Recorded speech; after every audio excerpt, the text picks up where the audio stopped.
Opa, bom dia, boa tarde, boa noite. Eu sou o Delphos e fico muito feliz que você tenha se juntado a mim nesse propósito. E hoje nós vamos ler Lucas capítulo 20. A autoridade de Jesus é questionada. Certo dia, quando Jesus estava ensinando o povo no templo e pregando as boas novas, chegaram-se a ele os chefes dos sacerdotes, os mestres da lei e os líderes religiosos, e lhe perguntaram: Com que autoridades estás fazendo estas coisas? Quem te deu esta autoridade? Ele respondeu: Eu também farei uma pergunta. Digam-me, o batismo de João era do céu ou dos homens?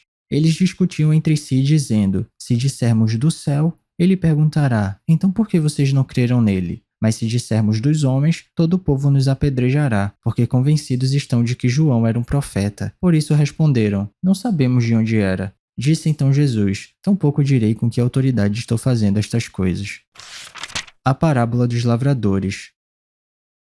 Então Jesus passou a contar ao povo esta parábola. Certo homem plantou uma vinha, arrendou-a a alguns lavradores e ausentou-se por longo tempo. Na época da colheita, ele enviou um servo aos lavradores para que lhe entregassem parte do fruto da vinha, mas os lavradores o espancaram e o mandaram embora de mãos vazias. Ele mandou outro servo, mas a esse também espancaram e o trataram de maneira humilhante, mandando-o embora de mãos vazias. Enviou ainda um terceiro, e eles o feriram e o expulsaram da vinha. Então o proprietário da vinha disse: Que farei? Mandarei meu filho amado. Quem sabe o respeitarão.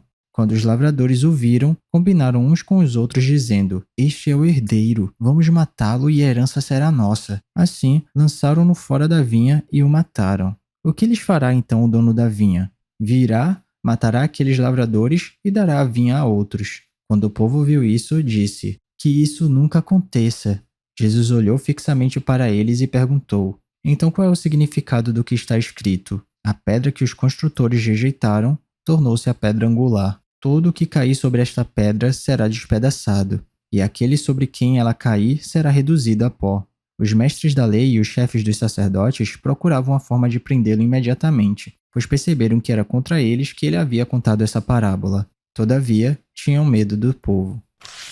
O pagamento de imposto a César.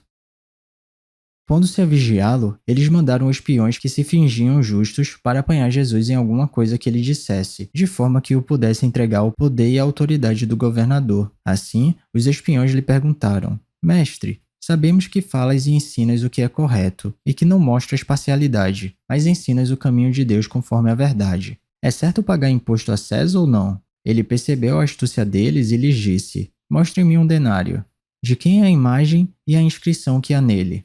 De César, responderam eles. Ele lhes disse: Portanto, deem a César o que é de César, e a Deus o que é de Deus. E não conseguiram apanhá-lo em nenhuma palavra diante do povo. Admirados com a sua resposta, ficaram em silêncio.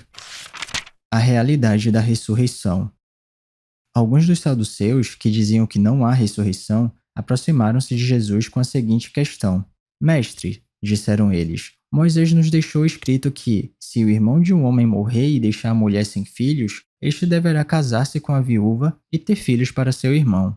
Havia 7 irmãos. O primeiro casou-se e morreu sem deixar filhos. O segundo e o terceiro, e depois também os outros, casaram-se com ela, e morreram os 7 sucessivamente sem deixar filhos. Finalmente morreu também a mulher. Na ressurreição, de quem ela será esposa, visto que os 7 foram casados com ela? Jesus respondeu: Os filhos desta era casam-se e são dados em casamento, mas os que forem considerados dignos de tomar parte na era que há de vir e na ressurreição dos mortos não se casarão nem serão dados em casamento, e não podem mais morrer, pois são como os anjos, são filhos de Deus, visto que são filhos da ressurreição. E que os mortos ressuscitam, já Moisés mostrou, no relato da sarça, quando ao Senhor ele chama Deus de Abraão, Deus de Isaque e Deus de Jacó. Ele não é Deus de mortos, mas de vivos, pois para ele todos vivem. Alguns dos mestres da lei disseram: Respondeste bem, mestre, e ninguém mais ousava fazer-lhe perguntas. O Cristo é Senhor de Davi.